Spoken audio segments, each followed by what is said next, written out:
चिंता नहीं। और यदि वही शरीर, किसी ने बड़ा सुंदर कहा है, माता पिता और परमात्मा, जम के बोलो कौन कौन, आवाज नहीं आई, जरा जम के बोलिए, माता पिता और परमात्मा। शिव महापुराण की कथा कहती है इन तीन के पास में जाकर थोड़ी देर जरूर बैठना चाहिए। पहले नंबर पर माता के पास, दूसरे नंबर पर पिता के पास, तीसरे नंबर परमात्मा के पास में। क्यों?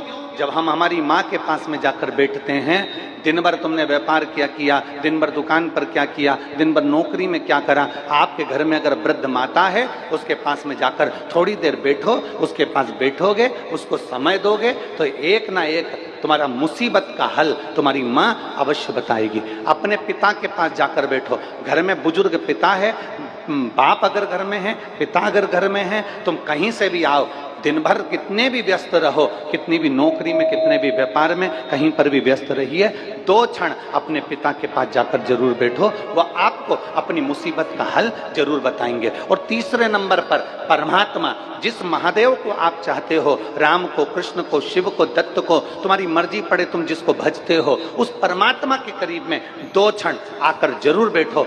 माता पिता और परमात्मा तुम्हारे को मंजिल तक पहुंचाने वाले होते हैं, तुम्हारा मार्ग सुलभ करने वाले होते हैं। कुछ देर माता के पास में जाकर बैठिए, कुछ देर परमात्मा के पास जाकर बैठिए, कुछ देर अपने पिता के पास जाकर बैठिए और बैठो। थोड़ा समय अपने बुजुर्ग माँ बाप को देने का प्रयास करो, थोड़ा समय परमात्मा को देने का प्रयास करो। हम ये नहीं कहते कि तुम दिन भर अपने माता के पास बैठे रहो, हम ये भी नहीं कहते कि तुम दिन भर अपने पिता के पास बैठे रहो, हम ये भी नहीं कहते कि तुम दिन भर परमात्मा के मंदिर में जाकर, शिवालय में, देवालय में, तीर्थ में जाकर बैठ जाओ। हम तो इतना कहते हैं कि अगर एक क्षण आदि में पुण्यात, अगर थोड़ी सी भी समय हमने हमारे माता पिता और परमात्मा को दिया है तो उस क्षण का सदुपयोग जरूर होगा और कुछ ना कुछ आपकी जिंदगी में अच्छा जरूर होगा। माता पिता परमात्मा कभी बुरा नहीं करते।